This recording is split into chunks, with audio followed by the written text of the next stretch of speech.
자, 197쪽에 점유권입니다. 점유권. 다음 페이지에 보면 본권과 점유권이 나오죠. 198쪽에. 본권, 점유권은 아까 설명을 드렸는데 본권은 점유를 정당하게 하는 거고 그 다음에 점유권은 사실상 지배하는 거예요. 정당성의 문제냐 사실상의 문제냐 그 구별을 하고 있고요. 근데 이번에 보면 이제 점유제도의 예외 관념화라고 해서 이제 세 가지가 나와요. 1번에 점유 보조자, 오른쪽에 간접 점유, 한 장 넘겨보시면 상속인의 점유. 세 가지가 이제 소위 점유의 관념화라고 부르기도 하고 예외라고 하기도 하는데 조문을 한번 볼게요. 195조. 제목은 점유 보조자입니다. 가사상, 영업상, 기타 유사한 관계에 하여 타인의 지시를 받아 물건에 대한 사실상의 지배를 하는 때에는 그 타인만을 점유자로 한다. 이건 왜 점유제도의 예외라고 하냐면 사실상 지배를 해도 이 사람이 점유자가 아니라 지시를 내리는 사람을 점유자로 하겠다는 거예요. 그러니까 중요한 말은 뭐냐면 지시를 받아서 지배한다는 거죠. 그러니까 점유 보조자는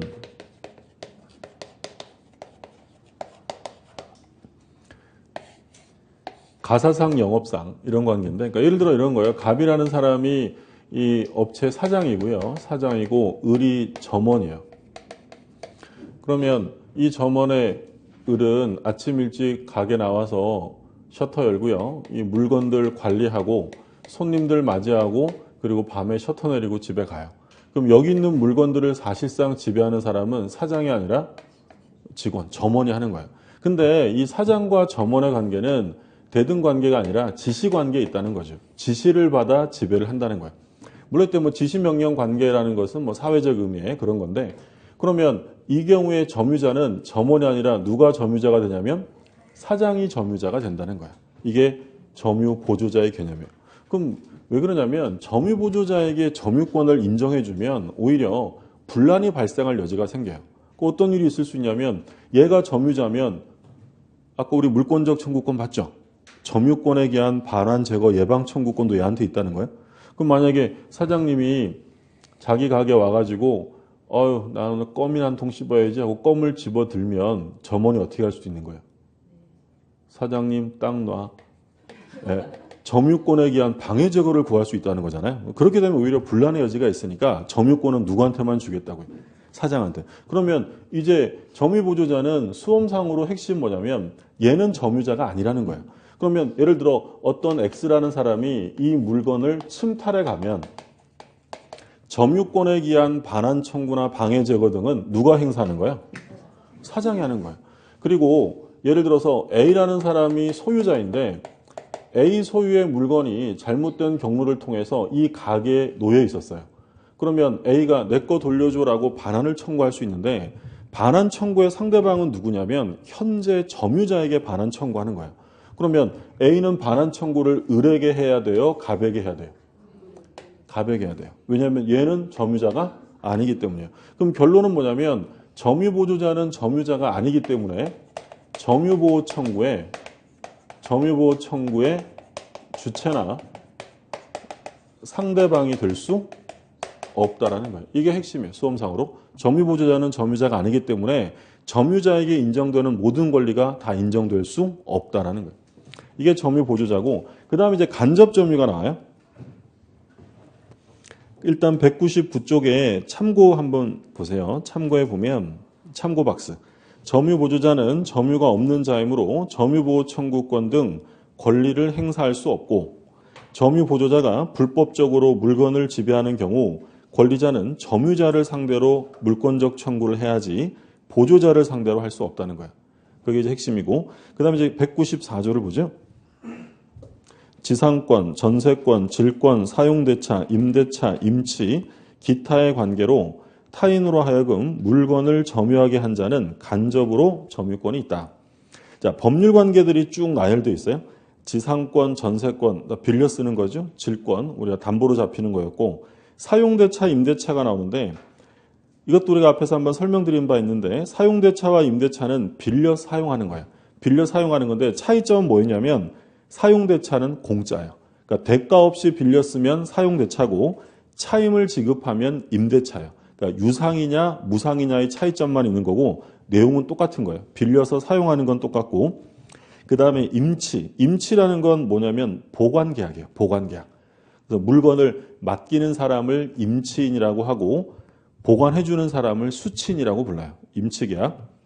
기타의 관계로 타인으로 하여금 물건을 점유하게 한 자는 간접으로 점유권이 있다. 그럼 여기 나열되어 있는 지상권, 전세권, 질권, 사용대차, 임대차, 임치 이 기타 관계라는 건 돌려받을 수 있는 거예요? 돌려받지 못하는 거예요? 빌려준 거니까 당연히 돌려받을 수 있는 관계. 그래야만 간접 점유가 나와요.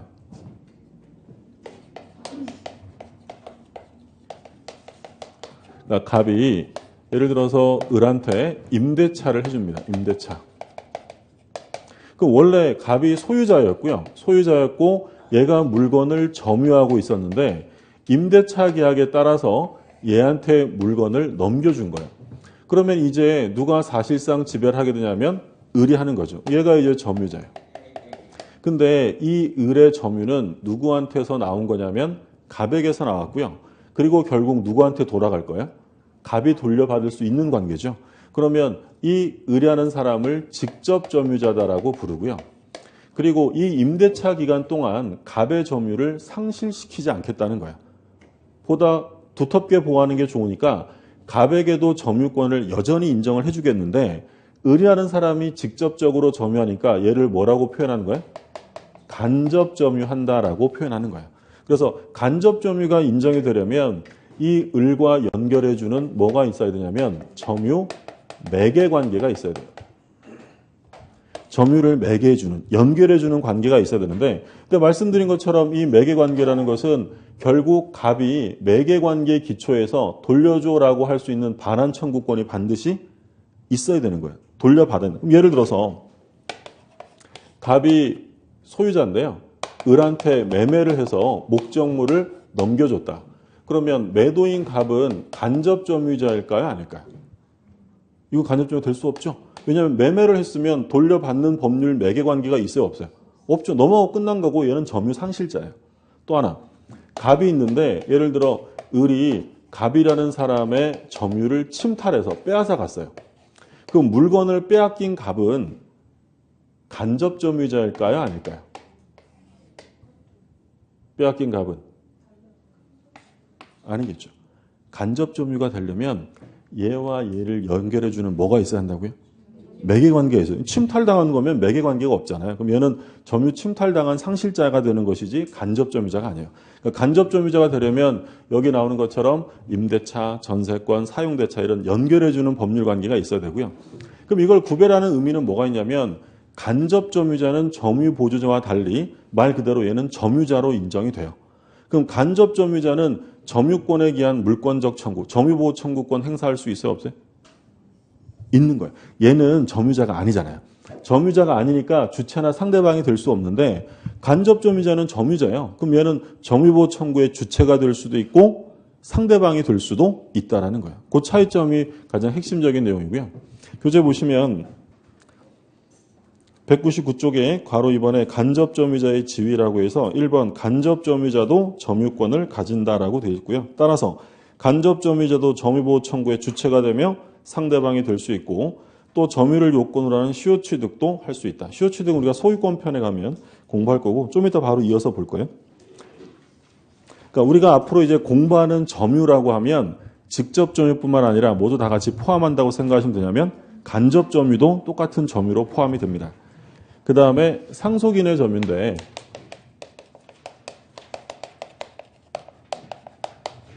갑이라는 사람이 사망을 해요.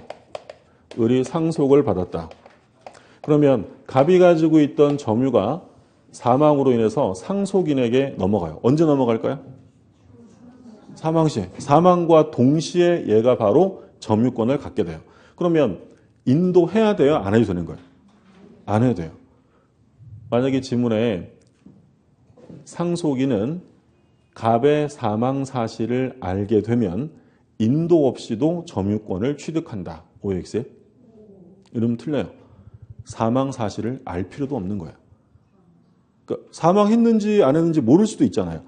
몰라도 사망과 동시에 점유권은 얘한테 넘어오는 거예요. 그럼 얘가 하는 건 현실적이에요? 관념적이에요? 관념적이죠. 실제로는 인도받지도 않았고 사망했는지도 몰라도 사망과 동시에 점유권을 갖는 거예요. 그래서 점유의 관념화라고 불러요. 얘도 마찬가지예요. 지금 이 갑이라는 사장님은 현실적인 사실상의 지배를 안 하잖아요. 얘가 하고 있어요. 그래도 누가 점유자라고요? 갑, 점유의 관념화라는 거예요. 점유제도의 예외가 되고 얘도 마찬가지죠. 이 물건에 대한 사실상의 지배는 임대인이에요? 임차인이에요? 임차인이 하죠. 그러면 임대인은 사실상의 지배를 하고 있지 않지만 점유권을 보장받는 거예요. 이것도 역시 점유의 관념화다. 그러니까 점유의 관념화라는 건 현실적인 지배를 하지 않아도 점유권을 인정해 주는 거죠. 관념적으로 인정해 주겠다. 세 가지가 이제 그 점유의 관념화 예외라고 하고요. 자, 그 다음에 이제 200쪽에 자주점유와 타주점유가 나오죠. 중요한 부분인데. 다 중요하대죠.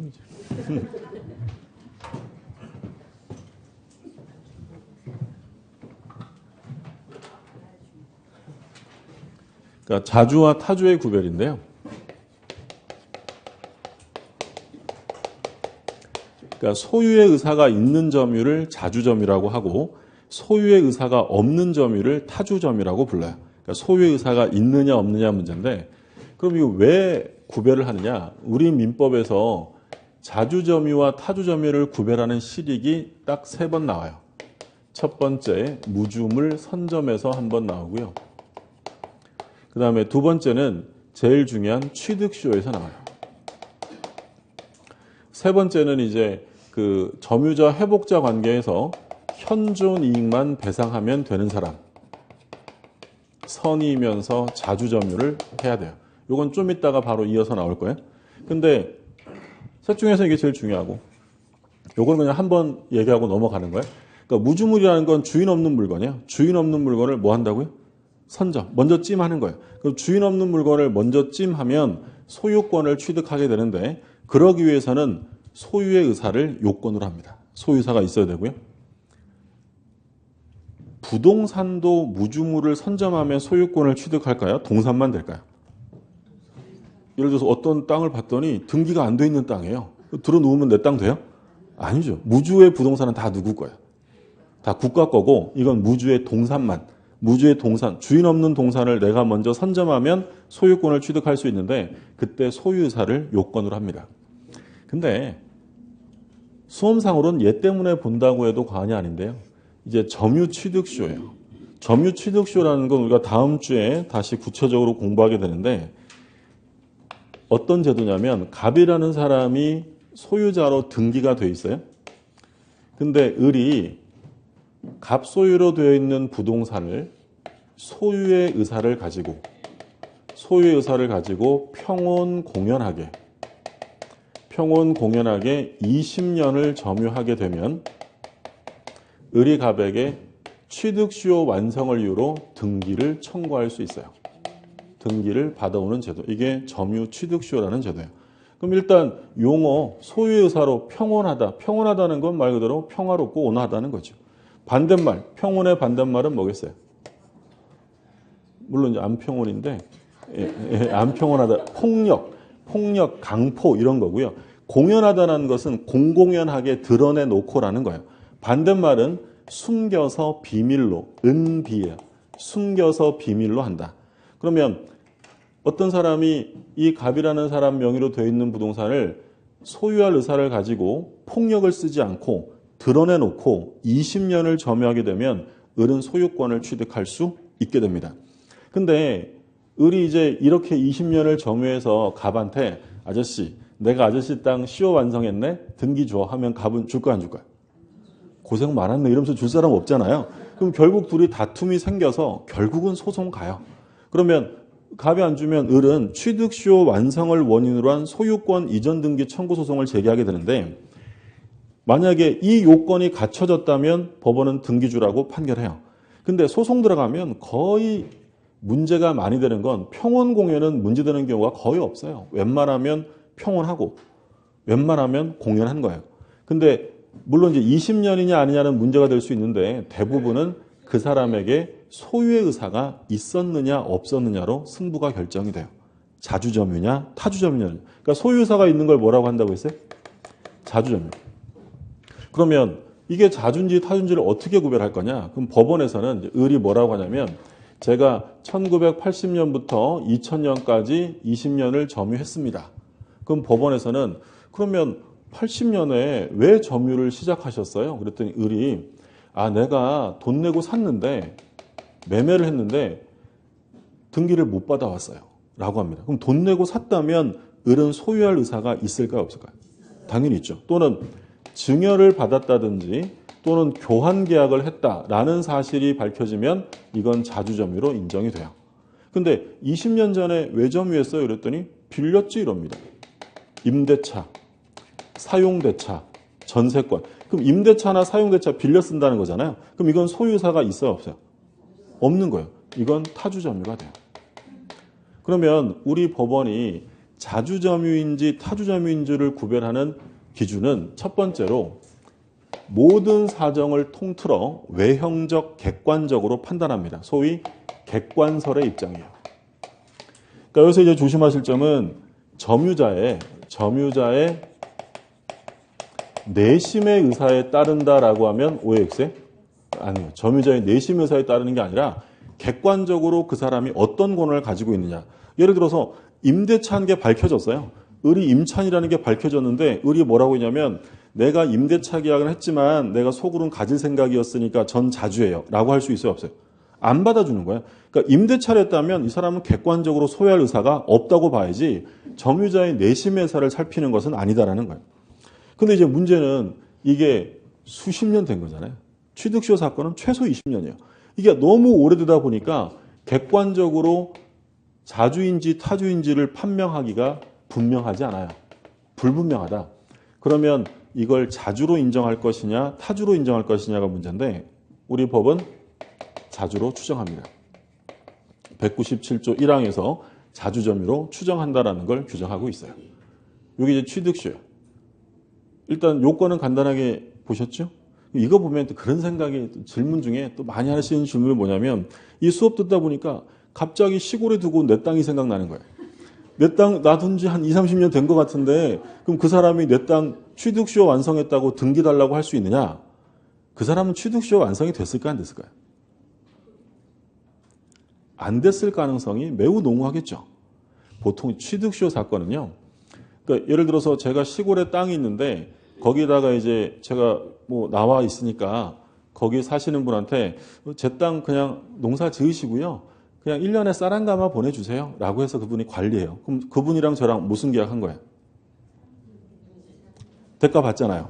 임대차요. 그럼 제가 이거 뭐 땅덩이 얼마 안 되는 거 그냥 관리만 해주시고 알아서 잘 쓰세요. 그럼 그건 뭐예요? 사용대차요. 그러면 갑이 을에게 그렇게 맡겼다면 사실 을의 입장에서는 고마운 일이잖아요. 그러니까 이때는 별 문제가 없어요. 근데 이제 문제는 을이 세월이 흘러 을이 사망합니다.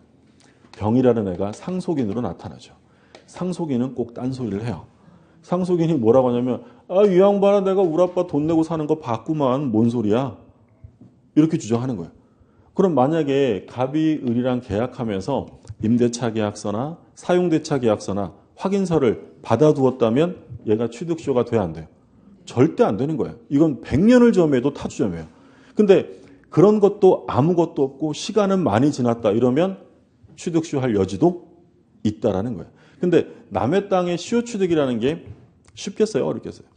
어려워요. 남의 땅을 그냥 꿀꺽 어떻게 그냥 거저 가져가요. 취득시효에 대해서는 우리 판례가 점점 좁혀가는 입장이고 그 현재는 분명하지 않으면 자주점유로 추정이 된다고 하는데 이제 법이 개정되면 분명하지 않으면 타주로 바꿀 거예요. 그러면 얘가 다 입증을 해야 한다는 거잖아요. 그래서 취득시효의 범위는 점점 좁혀지는 거고 그러니까 지금 말씀드린 것처럼 무조건 20년을 점유했다, 30년을 점유했다고 해서 시효 취득할 수 있는 게 아니에요. 시효 취득하려면 제일 중요한 요건으로 뭐가 있어야 한다고요? 소유의사가 있어야 돼요. 소유의사. 소유의사가 있어야만 자주점유로 인정이 되어서 취득시효가 가능하다는 교재를 좀 볼게요. 구별 기준 나오죠?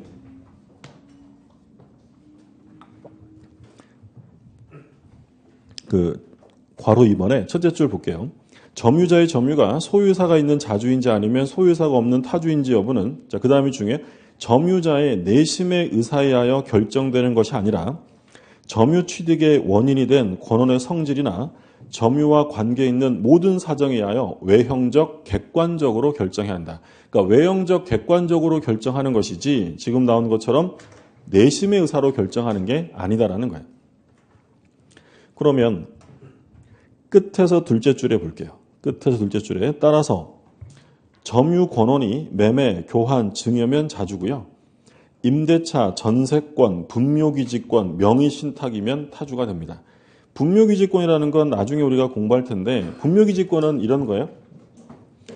갑이라는 사람이 토지의 소유자인데 을이 남의 토지에 분묘를 설치하고 얘가 20년 동안 점유하면 분묘 주위의 터를 이용하는 분묘기지권이라는 권리를 갖게 돼요. 그러니까 남의 땅에다가 분묘를 설치하고 분묘 토지, 분묘 주위를 이용하는 권리를 분묘기지권이라고 해요. 보통은 뭐 승낙하여 하는 게 보통인데 그럼 이 분묘기지권이라는 권리는 을이 이거 점유할 때 이 땅을 소유할 의사로 하는 거예요? 이용할 의사라는 거예요? 이용할 의사라는 거예요. 그럼 이건 소유 의사가 없잖아요. 이건 마치 빌려 쓰는 것과 같은 개념이니까 이건 자주가 아니라 무슨 점이냐면 타주 점유가 돼요. 자, 그리고 갑이 을한테 명의신탁을 해요. 그래서 을이 보관해 준다. 우리 첫 시간에 간단하게 한번 얘기했었는데 갑 보관시키는 사람을 뭐라고 부르냐면 신탁자, 보관해 주는 사람을 수탁자라고 해요. 그러면 갑이 을한테 야 지금 내가 상황이 좀 그래. 그러니까 일단 네 것처럼 옮겨놓고 네가 좀 관리 좀 해 라고 맡기는 거죠. 그러면 을은 이거 점유할 때 소유의 의사가 있어요 없어요? 없는 거예요. 보관해 주는 사람이고 얘가 꿀꺽하면 형사상 횡령죄가 되는 거예요. 그럼 이 수탁자의 점유는 자주가 아니라 뭐가 될 수밖에 없냐면 타주고요. 그럼 얘가 이 상태로 100년을 점유했다? 시효 취득이 돼야 안 돼요? 안 되는 거예요. 이건 자주가 아니라 뭐니까? 타주 점유니까. 그래서 취득시효 하려면 가장 기본적인 요건으로 소유의 의사가 필요하다라는 거고요. 근데 오른쪽에 괄호 3번에 보면 권원의 성질상 자주인지 타주인지 분명하지 않은 때에는 자주점유로 추정된다. 말씀드린 것처럼 197조 1항에서 이게 분명하지 않으면 뭘로 인정하냐면 자주로 인정, 자주로. 그 다음 2번에 선의와 악의가 나오죠. 점유를 정당케 하는 권리, 본권이 없음에도 불구하고 본권이 있다고 오신했다. 믿었다는 거죠. 믿었으니까 선이고요. 본권이 없음을 알거나 또는 의심을 품고 하면 선의가 아니라 악의가 됩니다. 그러니까 알았느냐 몰랐느냐의 차이점이죠. 선악의 문제고. 하나 좀 조심하실 점은 이거 내한테 본권이 있나 없나 긴가 민가 하면서 점유해요. 선의와 악이에요. 본권이 있는지 없는지 긴가민가 하면서 점유하면 악이에요. 그게 바로 뭐라고 표현하고 있어요? 의심을 품고 하는 점이에요. 의심을 품으면서 하면 선의가 아니라 악의로 본다는 게 판례고. 자, 밑에 조문 볼게요. 197조 제1항. 제목은 점유의 태양이죠. 뭐 태양은 형태, 모습 이런 거예요. 1항.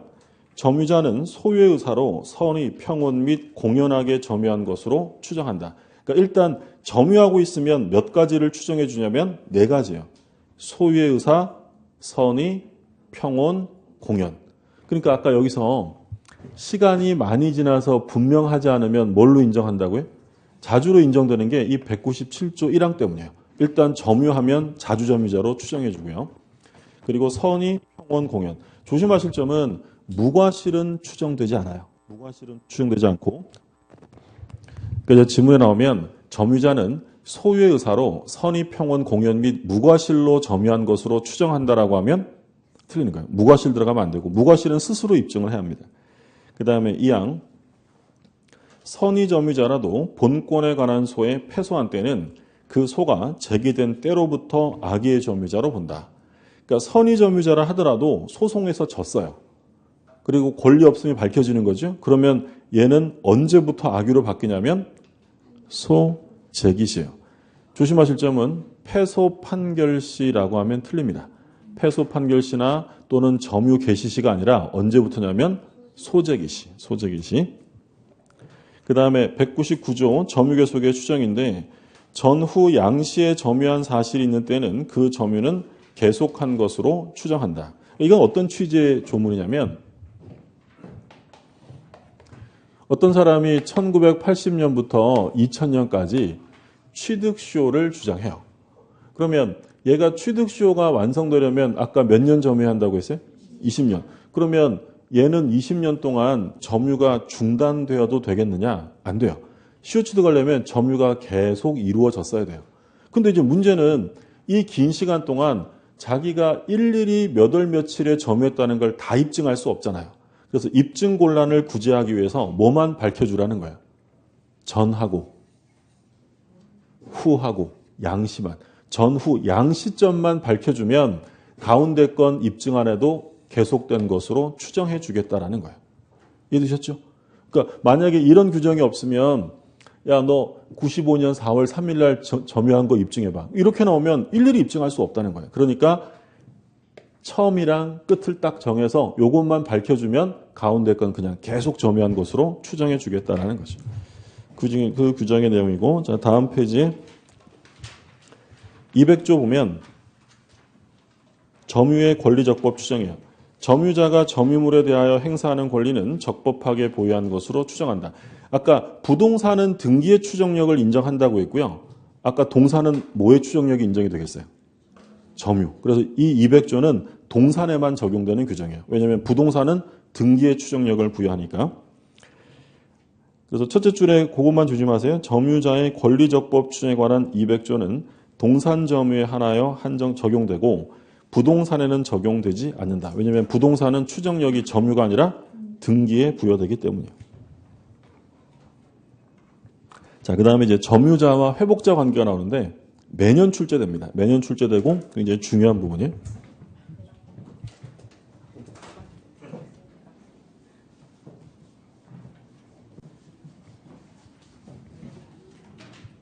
자, 점유자 회복자 관계는 이제 어떤 거냐면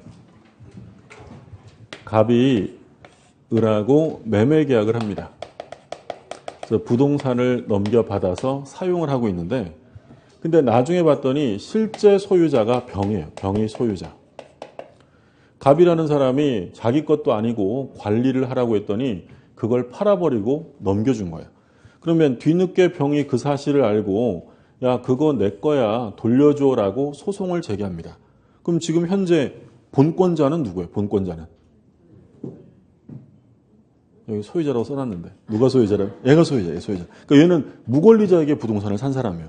그러면 얘가 제기한 소송을 본권의 소라고 하는 거예요. 소유자로서. 내가 본권자니까 돌려줘라고 소송한 거예요.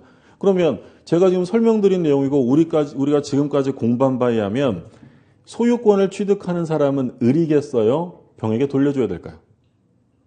자, 부동산을 샀어요. 권리자에게 샀어요? 무권리자에게 샀어요? 무권리자. 그러면 그 사람이 보호돼요? 진정한 권리자가 보호돼요?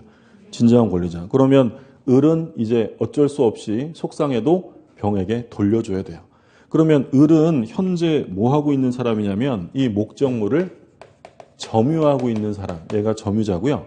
얘는 회복받을 사람, 얘가 회복자예요. 이게 점유자와 회복자 관계입니다. 그러면 이런 점유자와 회복자 관계를 논의한다는 건 이 계약 관계가 적법 유효할 때예요, 부적법 무효 취소일 때요. 부적법 무효 취소가 되어서 반환해야 할 때 발생하는 게 점유자 회복자 관계인데 여기서 우리 민법은 세 가지를 정합니다. 첫 번째 뭐냐면 을이 갑한테 목적물을 넘겨받아서 이 목적물을 사용 수익해 왔어요. 그럼 사용 수익해 왔다는 건 뭐냐면 얘가 이 목적물로부터 과실을 취득해 왔다라는 거예요. 과실. 자, 과실이라는 건 뭐 용어 자체는 시험 범위가 아니니까 간단하게 좀 봐두세요. 과실은 두 종류가 있어요. 천연 과실이 있고요. 법정 과실이 있어요. 천연 과실. 이거 천연 과실하면 뭐가 생각나세요? 사과, 배. 이게 천연 과실인 거예요. 산출물이에요. 산출물. 그러면 예를 들어서 개가 새끼를 낳았어요. 강아지죠? 욕하려고 그러지 마시고. 개가 새끼를 낳으면 강아지. 강아지는 그럼 뭐겠어요? 산출물이에요. 소가 새끼를 낳았다? 송아지도 역시 뭐예요? 산출물. 그래서 천연과실은 우리가 흔히 보는 과일 말고 원물로부터 발생하는 산출물이 천연과실이고요. 법정과실은 사용 대가라고 생각하시면 돼요. 예를 들어 남의 건물을 빌려 썼다? 뭐 내는 게 원칙이에요? 차입 내야 되는 거죠. 남의 돈을 빌려 썼어요? 뭐 내야 돼요? 이자. 이런 게 이자나 뭐 차임 같은 게 사용될까? 이 법정 과실. 그럼 어찌되었든 을은 과실을 지금 이 목적물로부터 취득을 해왔는데 나중에 봤더니 소유자가 누구래요? 병이에요. 그럼 얘는 정당한 권리를 가지고 과실을 취득한 거예요? 남의 것으로부터 취득한 거예요? 결과적으로 남의 거로부터 취득한 거잖아요. 그러면 원칙은 이 목적물을 돌려줄 때 모두 돌려줘야 되냐면 지금까지 얻어온 이익도 부당이득으로 반환해야 돼요. 근데 모든 이득을 부당이득으로 반환하라고 하면 을도 좀 딱하잖아요. 그래서 법에서 일정한 경우에 과실 취득은 하게 해드릴게 라고 201조에 규정을 한 거예요. 첫 번째 드셨어요? 그러니까 원래는 얘가 목적물만 돌려주면 돼요. 사용이익도 부당이득 반환해야 돼요. 부당이득 반환해줘. 남의 거 쓴 거니까. 근데 일정한 경우에 원물만 주고 과실은 취득하게 해주겠다는 거예요. 그게 201조고.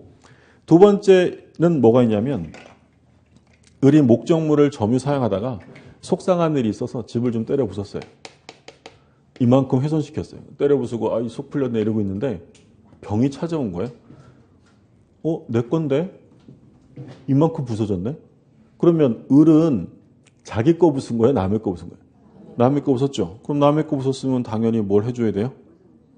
손해배상 해야죠.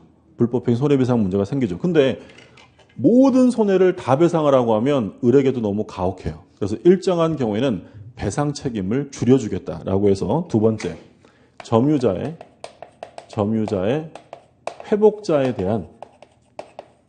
회복자에 대한 책임이 있어요. 이게 202조에 규정되어 있고요.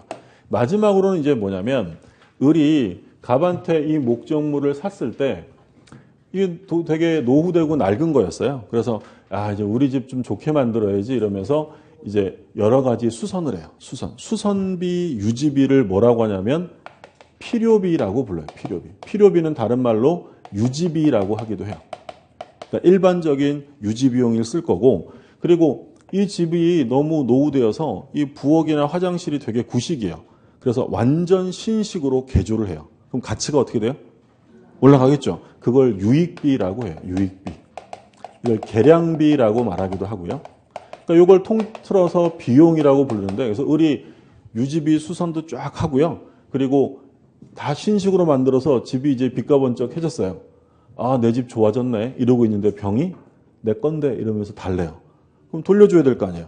그럼 돌려줄 때 돌려주더라도 뭐는 받아내야 돼요. 내가 쓴 비용은 받아야 될 거 아니에요. 그래서 세 번째로 비용은 받게 해주겠다.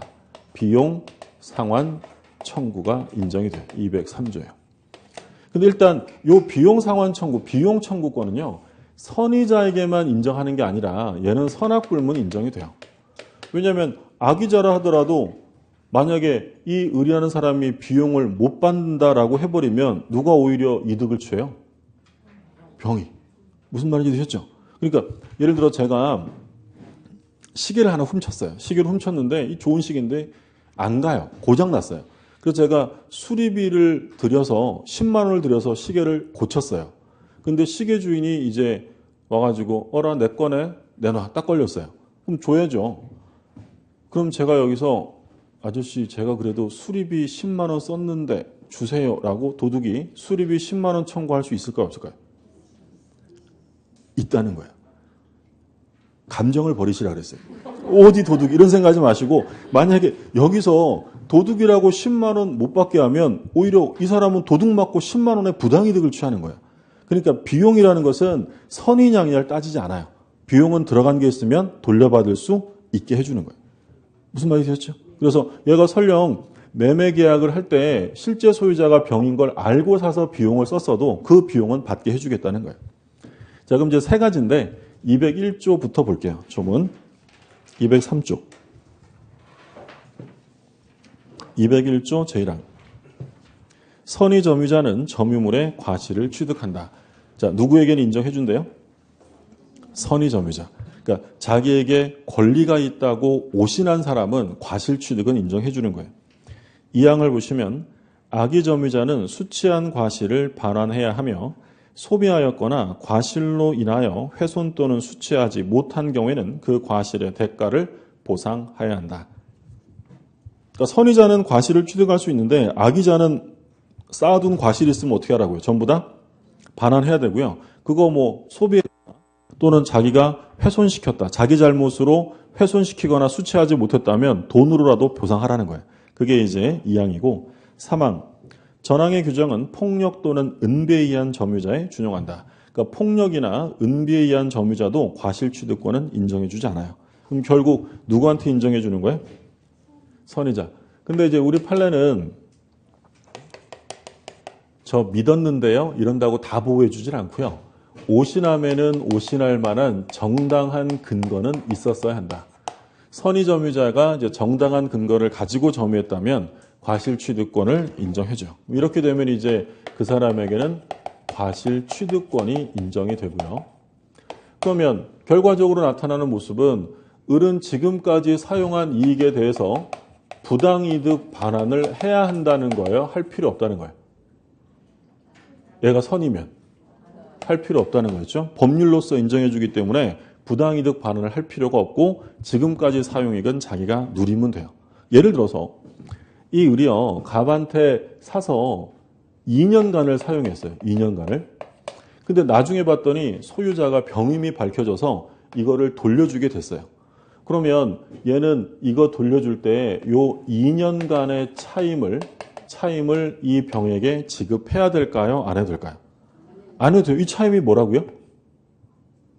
과실이에요. 그러니까 얘가 선이라면 이 과실 취득권은 얘한테 인정되기 때문에 얘가 취득하는 거니까 이 차임을 얘한테 지급할 필요가 없다. 근데 만약에 얘가 매매 계약이 잘못된 걸 알면서도 2년간을 사용했대요.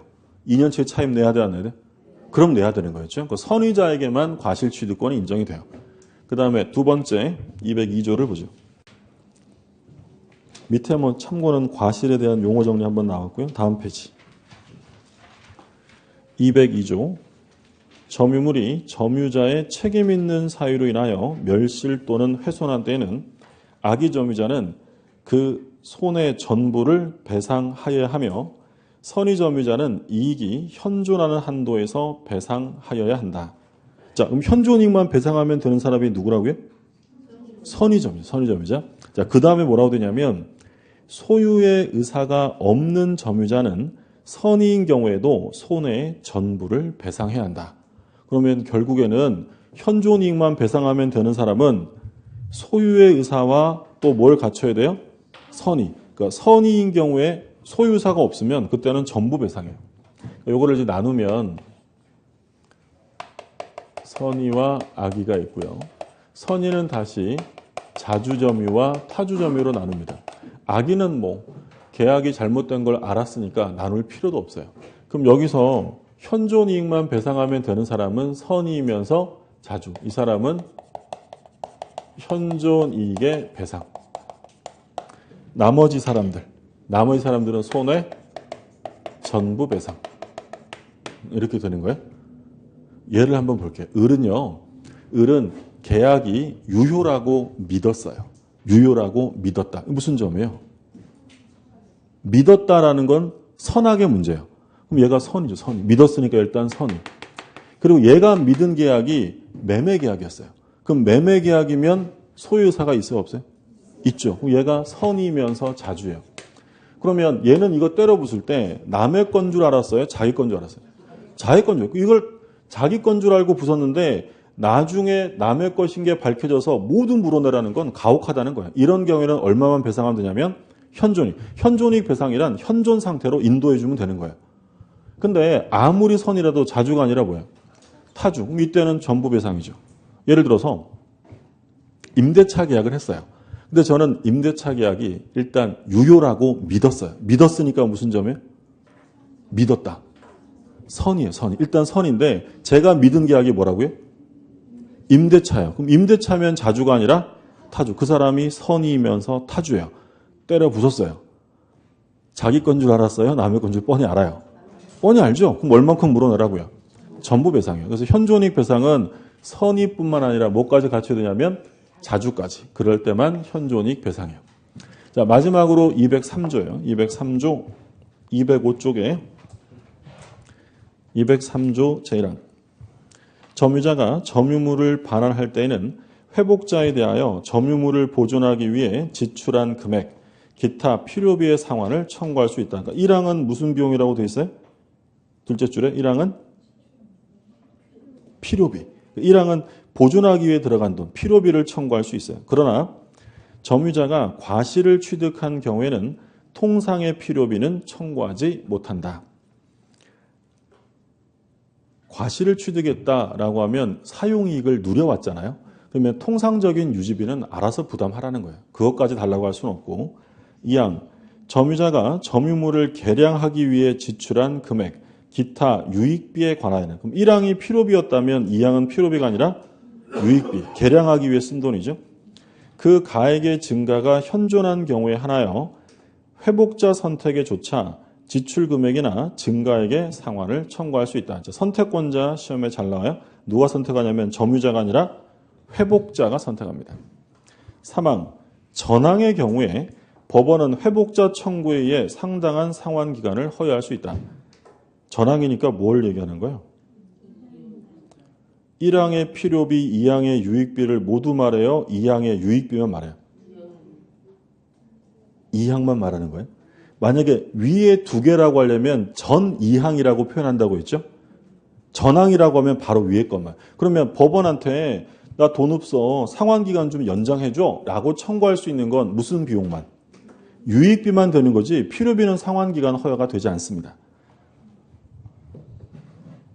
자, 비용이요. 비용이 필요비가 있고 유익비가 있는데, 필요비는 통상 필요비와 특별 필요비가 있을 수 있어요. 통상적으로 들어가는 수선 유지 비용이 통상 필요비고요. 특별 필요비는 말 그대로 특별하게 들어가는 대규모 수선이에요. 예를 들어 자연재해로 태풍이 불어서 지붕이 날아갔다, 지진으로 이렇게 이런 경우에 들어가는 특별한 유지비죠. 이거 왜 구별하냐면 통상의 필요비를 청구할 수 없는 사람이 아까 나왔었어요. 누구였냐면 과실취득자예요. 과실취득자는 통상의 필요비를 청구하지 못합니다. 그러면 만약에 지문에 과실취득자는 모든 필요비를 청구하지 못한다라고 하면 OX예요. 틀려요. 뭐만? 통상 필요비고 특별 필요비는 따로 청구할 수 있는 거예요. 이건 일반적으로 들어가는 유지비가 아니니까. 이게 어떤 의미냐면 아까 제가 말씀드릴 때 을이 인도받아서 2년을 사용했어요. 그럼 얘가 선의점유자였다면 과실취득권이 인정되잖아요. 그럼 차임, 2년치의 차임을 지급해야 할 필요 없는 거예요. 할 필요 없어요. 2년간 그냥 공짜로 산 거예요. 근데 2년간 얘가 사용할 때 여기에 세금이 나왔을 거예요. 그러면 세금을 누가 냈겠어요? 을이 냈겠죠. 그러면 2년 동안 공짜로 사용했던 을이 병한테 야, 내가 너 대신에 세금 냈다. 그 세금은 돌려줘? 할 수 있을까 없을까? 그건 안 된다는 거야. 우리 판례는 이 세금을 뭐로 보냐면 통상적인 유지비, 통상적인 필요비로 보는 거야. 그럼 지금까지 과실을 취득하며 사용이익을 누려왔던 자가 통상적인 유지비용을 또 받아내면 얘는 오히려 이중의 이득을 취하는 거죠. 무슨 말인지 아시겠어요? 예. 판례 중에 이런 게 있어요. 예를 들어서 기계를 팔았어요. 기계를 팔았는데 이 사람이 기계를 사가지고 기계를 가동하여 실질적으로 운용이익을 누려왔어요. 그럼 기계로부터 뭘 취득한 거예요? 사용이익, 과실을 취득하는 거예요. 근데 계속 사용하다 보니까 기계 부품이 마모된 게 있어서 부품을 교체하는 데 비용을 썼어요. 그럼 기계 부품 교체비는 뭘까요? 통상 필요비예요. 근데 나중에 그 계약이 잘못된 게 밝혀져서 기계를 돌려주게 됐어요. 근데 이 사람이 지금까지 기계를 계속 잘 사용했던 사람이 돌려주면서 야, 내가 네 부품 갈아줬거든. 부품비 내놔. 될까 안 될까요? 안 된다는 거예요. 과실을 취득했으면 통상적인 유지비를 또 달라고 할 수는 없다는 거죠. 자, 그 다음에 이제 유익비예요. 유익비는 돈을 써서 반드시 가액의 증가가 현존해야 돼요. 그러니까 아무리 돈 썼어도요, 증가된 게 없으면 유익하다는 말을 할 수 없죠. 그러면 가액의 증가가 현존하면 자기가 쓴 돈 지출액이 있을 거고, 자기가 지출한 액수만큼 반드시 가격이 증가하는 건 아니겠죠? 지출액과 증가액이 나뉘어져요. 예를 들어 제가 1,000만 원을 썼어요. 근데 1,000만 원 썼는데 가치는 100만 원만 오를 수도 있고요. 제가 1,000만 원을 썼는데 적소에 투입해서 가치가 2,000만 원 오를 수도 있어요. 대부분은 어느 게 더 크겠어요? 지출해. 감가상각되고 하니까. 그러면 이 중에 하나를 선택을 해야 되는데 선택은 점유자가 해요? 회복자가 해요? 회복자. 그러니까 다른 말로 하면 돈 줄 사람이 선택할까요? 돈 받을 사람이 할까요? 돈 줄 사람. 돈 줄 사람이 선택하네요. 돈 줄 사람. 그러면 큰 액수를 선택할까요? 작은 액수를 선택할까요? 그렇죠. 그러라고 선택권을 회복자에게 주는 거예요. 그러니까 다른 말로 하면 일반적으로 선택권은 채권자에게 있을까요? 채무자에게 있을까요? 자, 제가 좀 전에 뭐라고 했냐면 돈 줄 사람이 선택해요? 돈 받을 사람이 선택해요? 돈 줄 사람. 돈 줄 사람이면 채권자예요? 채무자예요? 채무자. 일반적인 선택권은 대부분 다 채무자에게 있는 거예요. 그래서 이 회복자가 선택을 합니다. 원래 처음에는 채권자, 채무자도 헷갈려요. 그죠? 자, 근데 여기서 이제 한 가지 마지막에 뭐 있었냐면 요 유익비에 대해서는 법원이 상환 기간을 허여해 줄 수 있다. 연장해 줄 수 있다는 거예요. 그러니까 이 회복자 병이요. 법원에다가 나 돈이 없어요. 한 6개월만 연장해 주면 안 되나? 그럼 법원이 그러세요. 라고 해줄 수 있는데 그렇게 해줄 수 있는 비용은 뭐라고요? 유익비. 근데 요게 이제 나중에 우리 유치권 가면 나오지만 법원이 상환 기간을 허여했다 이러면 반사적으로 나오는 말은 유치권 행사가 될 수 없다. 유치권 아까 잠깐 봤잖아요. 유치권은 성립 요건 중에 뭐가 있냐면 변제기가 도래해야 돼요.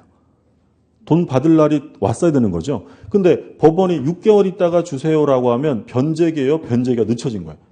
늦춰진 거죠. 그러면 유치권 행사할 수 없다라는 거예요. 이건 뒤에 가면 공부할 거니까 확인만 해주세요.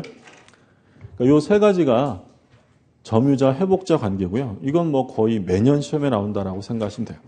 자, 다 끝났고요. 문제 보고 마칠게요. 205쪽의 맨 밑에 문제. 옳은 것입니다. 1번. 점유자의 점유가 자주인지 타주인지 여부는 점유자의 내심에 의하여 결정된다.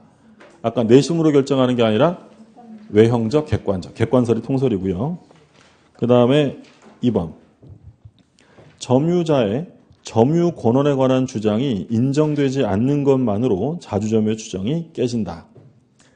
2번은 나중에 공부할 텐데 점유자가 주장했다. 이건 깨지지 않아요. 2번 틀렸고 3번. 점유물이 멸실 훼손된 경우 선의의 타주 점유자는 이익이 현존하는 한도에서 회복자에게 배상 책임을 진다. 선의면서 뭐라고 되어 있어요? 타주죠. 그럼 얼만큼 배상이냐면 전부 배상. 그 다음에 4번. 악의 점유자는 과실 없이 과실을 수취하지 못한 때에도 그 과실의 대가를 회복자에게 보상해야 한다. 악의 점유자는 과실이 있으면 반환해야 되고요. 대가 보상은 무조건 하는 게 아니라 자신에게 뭐가 있을 때 하냐면 과실이 있을 때. 과실이 반복되니까 매끄럽진 않은데 앞에 과실은 부주의했다는 과실이죠. 문제 괜히 봤다는 생각이 들고요. 아직 안 배운 것들이 막 나와서 205쪽에 볼게요. 205쪽에. 205쪽이 아니라 한 장 더 앞에 203쪽에 보세요. 203쪽에 201조 2항을 보세요. 201조 2항. 악의 점유자는 수취한 과실을 반환해야 하며 소비하였거나 과실로 인하여 훼손 또는 수취하지 못한 경우에는 대가를 보상해야 돼요. 그러니까 대가 보상은 무조건 하라는 게 아니라 뭐가 있을 때? 과실. 자기 잘못이 있을 때 대가 보상을 하라는 거예요. 근데 아까 지문에서는 뭐라고 돼 있었어요? 206쪽에 4번. 악의 점유자는 과실 없이 수취하지 못했대요. 그럼 대가 보상까지 해야 돼야 할 필요 없다는 거예요. 그것까지 할 필요 없다는 거예요. 그리고 5번. 점유자의 특정 승계인이 자기의 점유와 전 점유자의 점유를 아울러 주장하는 경우 그 하자도 승계한다. 5번은 옳은 지문인데 이건 지금 우리가 입문 과정에서는 보지 않은 조문이에요. 그러니까 점유자는 앞사람의 점유를 승계 주장할 수도 있어요. 근데 좋은 것만 승계해요. 승계할 때는 하자까지 다 승계해야 되는 거예요. 다 승계해야죠. 좋은 것만 승계한다는 게 있을 수 없으니까. 그 얘기고. 그러니까 문제는 아직 안 배운 지문들이 좀 나와 있으니까 뭐 신경 쓰지 말고 넘어가시면 돼요. 자, 오늘은 여기까지 보고 점유보호 청구권부터 다음 주에 이어서 보도록 하겠습니다. 날씨 추운데 조심해서 들어가시고요. 네, 감사합니다.